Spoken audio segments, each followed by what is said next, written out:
Social সাইটের অপব্যবহার বাড়িয়ে দিচ্ছে সামাজিক অস্থিরতা।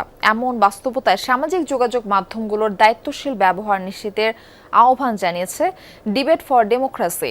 ছায়া সংসদের আজকের প্রতিপাদ্য ছিল সামাজিক অস্থিরতা বৃদ্ধিতে সোশ্যাল মিডিয়ার অপব্যবহার।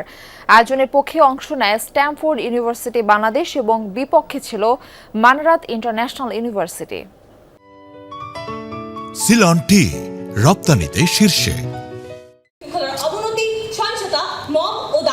সামাজিক অস্থিরতা বৃদ্ধিতে সোশ্যাল মিডিয়ার অপব্যবহার, এই প্রতিপাদ্যে ছিল ডিবেট ফর ডেমোক্রেসির ছায়া সংসদ। বিতর্ক প্রতিযোগিতায় ইতিবাচক ব্যবহার যেমন উঠে এসেছে, তেমনি ভুয়া তথ্য, গুজব, ঘৃণ্য কন্টেন্ট, অনলাইন প্রতারণা ও অশ্লীলতার বিস্তার নিয়েও বক্তারা প্রকাশ করেন উদ্বেগ।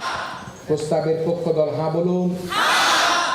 প্রধান অতিথির বক্তব্যে BTRC chairman major general Mohammad Emdadul Bari বলেন, গণসংযোগ, শিক্ষা ও সংকট মোকাবেলায় গুরুত্বপূর্ণ ভূমিকা রাখছে সামাজিক যোগাযোগ মাধ্যম, কিন্তু ভুয়া অ্যাকাউন্ট, জবাবদিহিতার অভাব এবং তাৎক্ষণিক প্রতিক্রিয়ার কারণে বাড়ছে অপব্যবহার।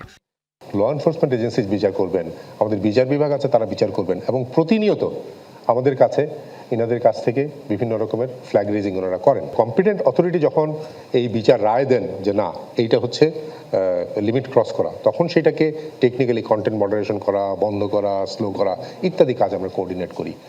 ডিবেট ফর ডেমোক্রেসির চেয়ারম্যান বলেন, দেশে ভুয়া এবং একাধিক আইডির ব্যবহার উদ্বেগজনক, কিন্তু ভিউ বাণিজ্যের জন্য মিথ্যা, গুজব ও অরুচিকর কন্টেন্ট ছড়িয়ে সামাজিক সম্প্রীতি নষ্ট করা হচ্ছে।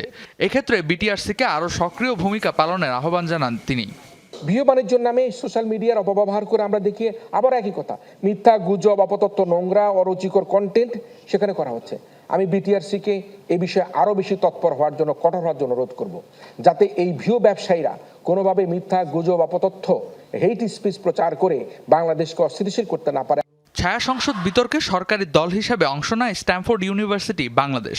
বিরোধী দলে ছিল মানারাত ইন্টারন্যাশনাল ইউনিভার্সিটি। প্রতিযোগিতায় বিজয়ী হয় স্ট্যামফোর্ড। রেদওয়ান আহমেদ, যমুনা নিউজ, ঢাকা।